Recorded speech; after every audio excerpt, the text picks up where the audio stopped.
Hello students, कैसे हैं आप। तो चलिए क्वेश्चन नंबर 7 कर लेते हैं आज। क्वेश्चन नंबर 7 कहता है अ cord of a circle of A radius 12 centimetre subtend an angle of रूपी of 120 degree at the centre, find the area of corresponding segment of this circle. और यहाँ पर पाई की वैल्यू 3.14 और रूट 3 की वैल्यू भी 1.73 दे रखी है। सेम क्वेश्चन ही आपने एग्जाम्पल 3 में किया था, अप्रॉक्सीमेटली वैसे ही क्वेश्चन है, कुछ फिगर्स चेंज हैं बस। तो कोई बात नहीं है, आप कर लेंगे फटाफट से, इसको मुश्किल क्वेश्चन नहीं है। फटाफट से हम इसको क्वेश्चन करते हैं। Question number 7। क्वेश्चन नंबर 7 कहता है एक सर्कल है,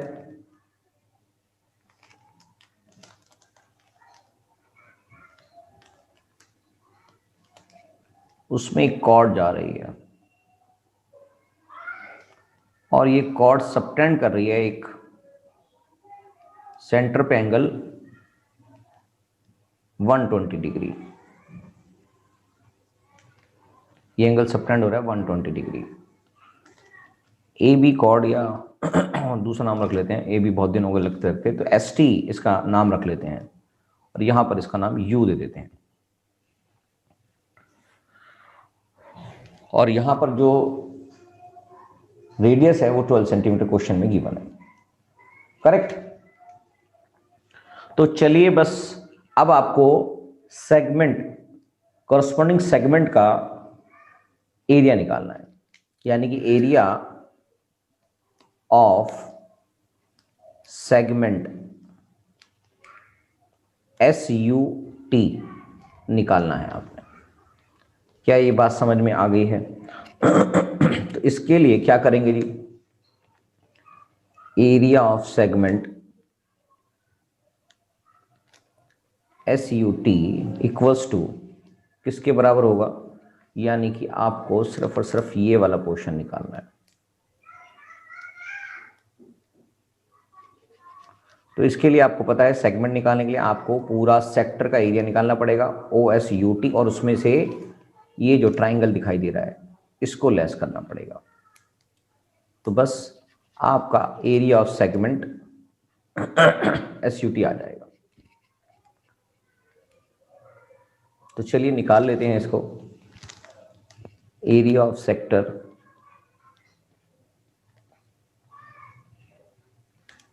OSUT minus area of triangle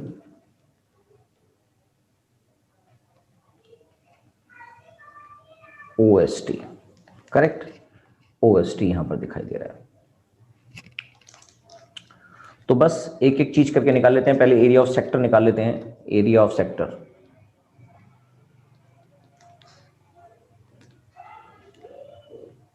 sector है हमारे पास OSUT। इसका फॉर्मूला वही होगा 360 divide by pi r square. Finally ये आ जाएगा 120 divide by 360 multiply by 3.14 pi की वैल्यू दे रखी है और 12 आपका रेडियस है। तो 123 और 3 से इसको काट देते हैं 4। फाइनली आपकी वैल्यू आ जाएगी 3.14 मल्टीप्लाई बाय 4 मल्टीप्लाई बाय 12, और इसको मल्टीप्लाई करके वैल्यू आ जाती है 150.72 सेंटीमीटर स्क्वायर। राइट। ऐसे ही हमें अब ट्राइंगल का एरिया निकालना है। तो to find area of triangle OST क्या करेंगे आप, draw OV perpendicular on ST। आप इस पे एक परपेंडिकुलर खींचेंगे यहां पर, OV परपेंडिकुलर ऑन ST। इस पे एक परपेंडिकुलर खींचा, इसका मतलब 90 डिग्री खींचा ही है। तो अब दोनों ट्राइंगल को कॉन्ग्रुएंट प्रूव करने पर आपको OV की वैल्यू नजर आ जाएगी, यानी कि हाइट ऑफ द ट्राइंगल निकालना है बेसिकली। तो OS equals to OT, both are radii. OV equals to OV, common. Angle OVT equals to angle OVS each 90 degree. इसलिए triangle OVT is congruent to triangle OVS because of RHS congruency rule. Correct? Finally, so angle VOT equals to angle VOS by CPCT. और भी क्या चीज नजर आ रही है? और इसलिए नजर आ रही है क्योंकि आपके पास ये दोनों ट्राइंगल इक्वल है। इसका मतलब V is the end, V is the midpoint of ST, correct? So SV equals to VT। तो हमारे पास दो चीजें आ चुकी हैं, एक और दो, क्योंकि ट्राइंगल कॉन्ग्रुएंट है। ये दोनों वैल्यूज आपके सामने बन चुकी हैं। अब आपको उसकी हाइट निकालने के लिए, यानी कि परपेंडिकुलर निकालने के लिए वैल्यूज चाहिए। तो OV अपॉन में OS इक्वल्स टू 60 डिग्री।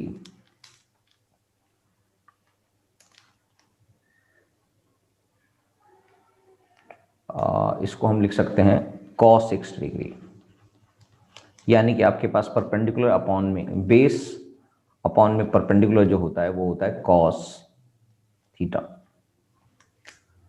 तो बेस आपके पास OV है, OV यानी कि ये वाला अगर हम 90 डिग्री मान रहे हैं तो बेस OV हो गया, और ये वाला जो कॉरस्पॉन्डिंग एंगल जिसके लिए हम थीटा की वैल्यू लगा रहे हैं,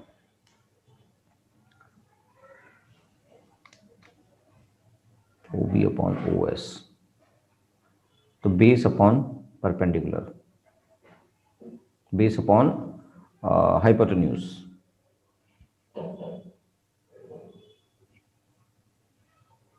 पंडित बद्री प्रसाद हर हर बोले, हाइपो आएगा, हाइपोटेन्यूज। तो आपके पास OV अपॉन में OS जो है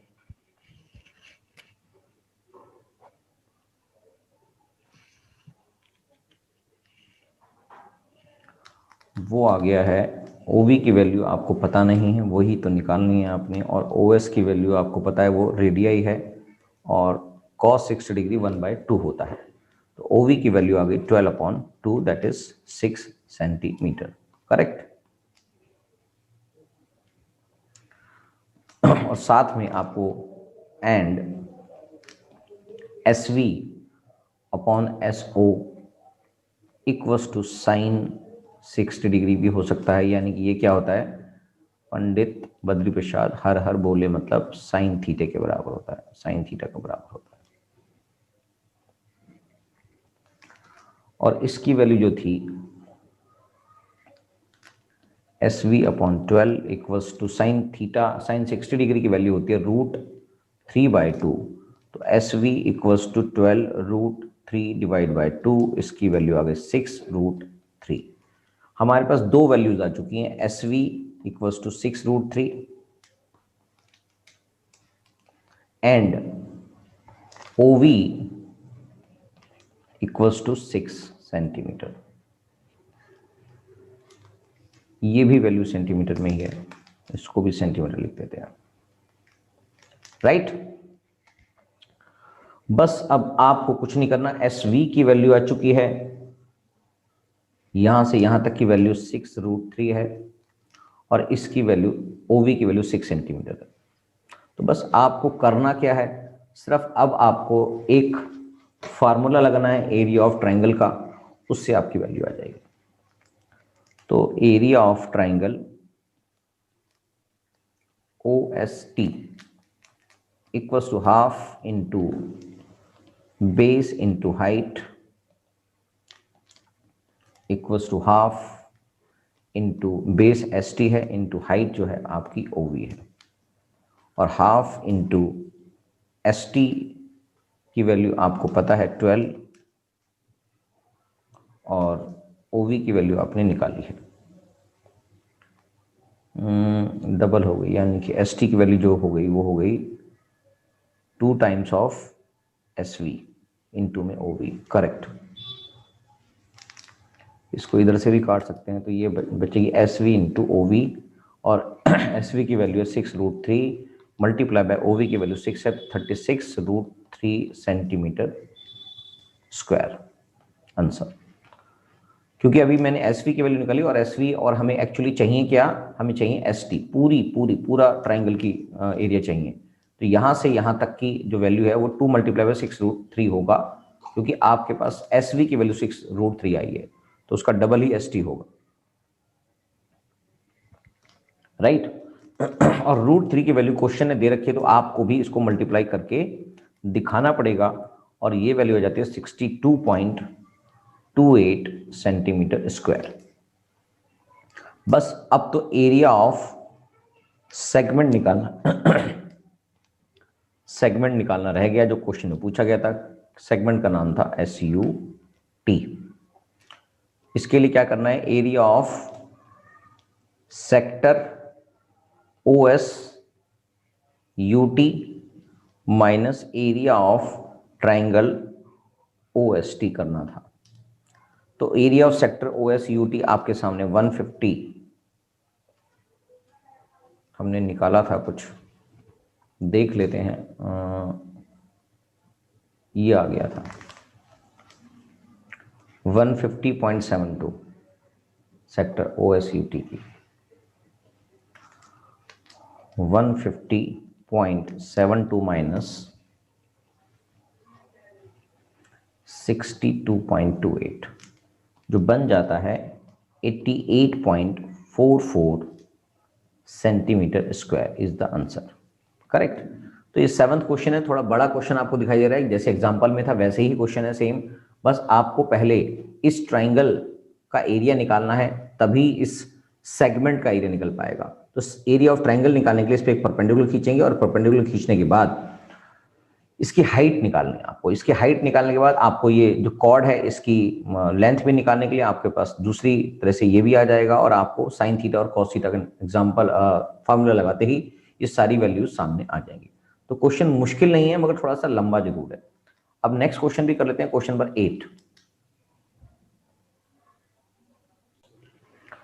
चलिए क्वेश्चन नंबर 8 देख लेते हैं। A horse is tied to a peg at one corner of a square shaped grass field of side 15 meter by means of a 5 meter long rope।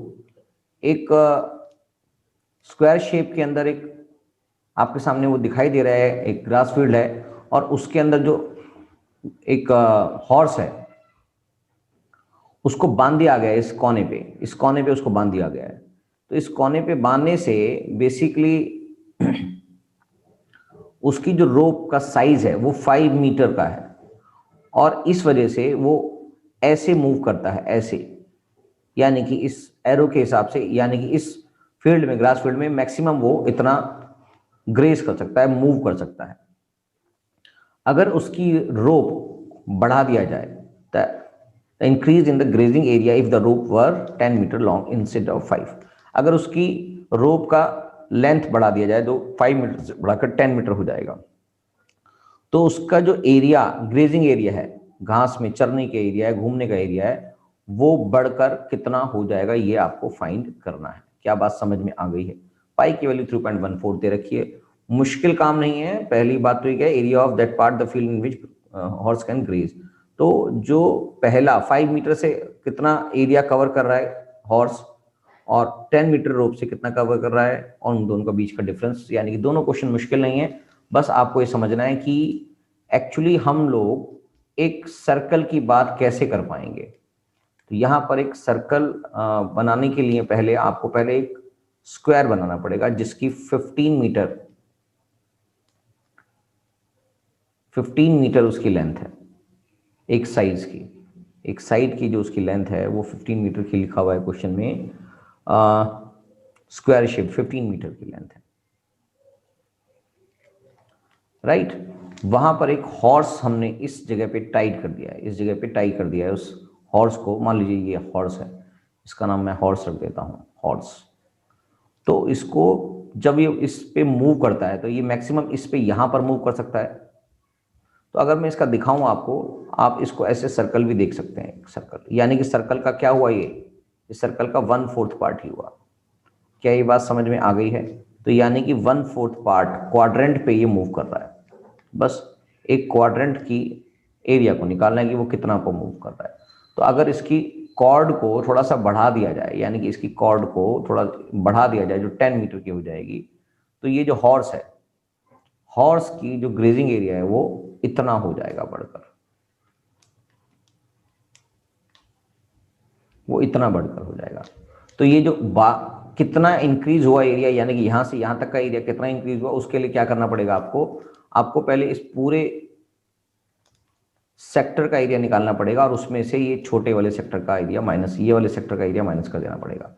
क्या ये बात समझ में आ गई? यानी कि आपको पूरा निकालने के बाद उसमें से ये जो सेक्टर दिखाई दे रहा है छोटा वाला, पहले वाला है, उसमें से माइनस कर देंगे तो उसका इंक्रीज वाला एरिया आ जाएगा। उसने कितना इंक्रीज किया वो ये एरिया ऐसे आएगा। क्या बात समझ में आ गई? तो बस ऐसे ही करना है, कोई ज्यादा मुश्किल नहीं है। बस आपको ये समझना था कि ये एक्चुअली सर्कल का ही क्वेश्चन कैसे बनेगा। तो बस सिंपल सा क्वेश्चन है, इसका फर्स्ट पार्ट अभी कर देते हैं, सेकंड पार्ट भी करेंगे, बिल्कुल करेंगे। तो first part,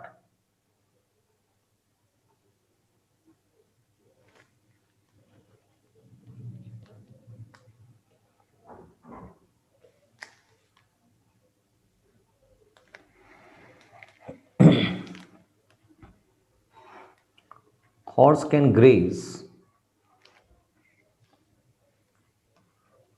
when tied with 5-meter rope equals to area of sector।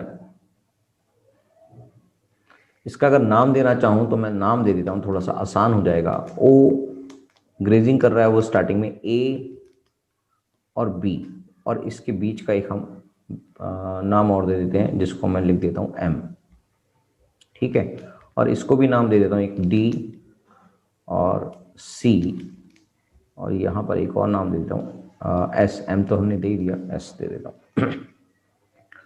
तो एरिया ऑफ सेक्टर अगर हम चाहें तो इसमें क्या निकलेगा, ओ ए एम बी, ये वाला ग्रेजिंग एरिया इसका स्टार्टिंग में है जब उसकी लेंथ छोटी थी। तो इसका मतलब ये कैसे आएगा, थीटा अपॉन में 360 multiply by pi r square. वो मैंने आपको समझाई दिया कि वो कैसे एक सर्कल का पार्ट हो रहा है।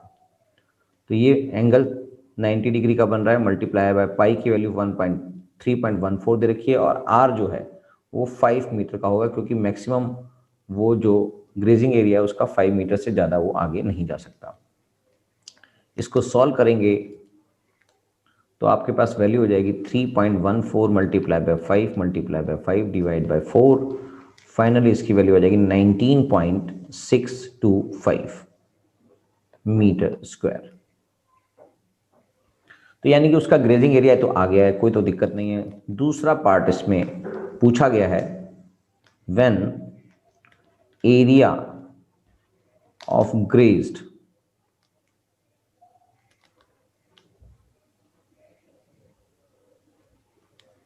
ग्रेज्ड लिखा हुआ है, ग्रेज्ड कब, जब टाइड विद